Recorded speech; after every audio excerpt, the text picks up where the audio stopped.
Village Muthyampet, హ్మ్. మండల్ దోమకొండ, హ్మ్. District Kamareddy. హ్మ్.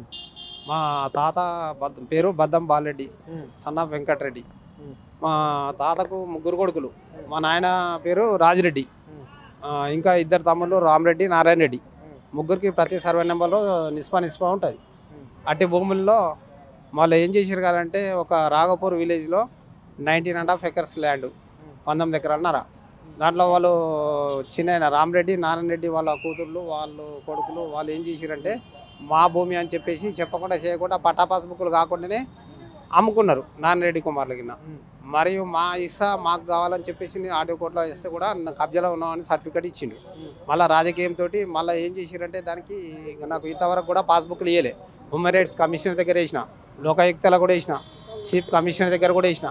అక్కడ నుంచి వాళ్ళు చేయమని కూడా ఉత్తర్వులు జారీ చేసిరు. చేసినా కానీ వీళ్ళు కింద ఎంఆర్ఓలు నిర్లక్ష్యం వలన ఏమి ఇప్పటికి కూడా మాకు సరైన న్యాయం కాలే. మరి ఇక్కడ ఇచ్చిన ఇక్కడ ఇచ్చిన ప్రజాభవన్లో ఎన్నిసార్లు ఇచ్చినావు? దీంతో మూడోసారి ఏమంటారు? ఇస్తే పంపిస్తామని చెప్తారు. మెసేజ్ పంపిస్తాము, అవుతుంది, చేస్తామంటారు. చేస్తామా న్యాయం మాకు జరుగుతుంది. ప్రజావాణిలో ప్రతి వారికి న్యాయం చేస్తా అని చెప్పేసి మనకు ముఖ్యమంత్రి వర్యులు అది రేవంత్ రెడ్డి గారు మనకు ప్రతి పేదవాడికి కూడా నేను న్యాయం చేస్తాను అన్నాడు. న్యాయం జరగాలి కదా మరి. 2 సార్లు వచ్చిన, 2 సార్లు వస్తే మెసేజ్ వచ్చింది. మెసేజ్ వస్తే అధికారులకు పోతుంది అన్నారు. ఏ అధికారికి పోయింది నాకు రిప్లై చెప్పమంటే చెప్తలేరు. అయితే మళ్ళీ అక్కడ పోతే ఎంఆర్ఓలు వాళ్ళు నిర్లక్ష్యం వలన ఎమ్మెల్యేలతోటి వాళ్ళతోటి కుమ్మక్కై మాకు కాకుండా భూములు చేస్తారు. మరి మా పేరు మీద రికార్డు తీస్తే రైట్ ఇన్ఫర్మేషన్ యాక్ట్ పెడితే మా తండ్రి పేరు మీద ఉన్నది భూమి. మళ్ళీ వాళ్ళు రిజిస్ట్రేషన్ చేసినట్లేవు, అమ్మినట్లేవు, డాక్యుమెంట్ లేవు, ఏమీ లేవు.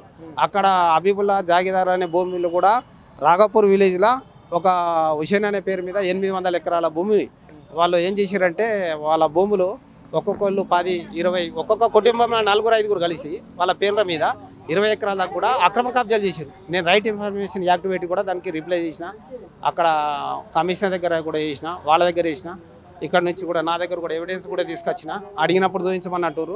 మరి నేను ఇక్కడ ప్రజావాణిలో దరఖాస్తు ఇచ్చిన, మళ్ళీ మా మీనే తప్పుడు కేసులు పెడుతున్నారు. ఇట్లా దుర్మార్గం తరం ఉన్నది, తప్పుడు సాక్ష్యాలు సృష్టించుకుంటూ ఇక మాకు న్యాయం జరుగుతలేదు. నేను సీఎం దగ్గరకు వచ్చినాము, దీంతో మూడోసారి దరఖాస్తు ఇచ్చినాం. మాకు సరైన న్యాయం చేసి మాకు పట్టా పాస్బుక్లు రికార్డు ప్రకారం మా తాత ఆస్తి కాబట్టి, వంశపరంగా వచ్చినటువంటి ఒక ఆస్తి కాబట్టి, మా తండ్రి మా వారసులం మేము, మా తల్లి మేము ఎవరు మా అమ్మలేదు కాబట్టి మా భూమి మాకు పాస్బుక్లు ఇవ్వగలరని కోరుచున్నాం.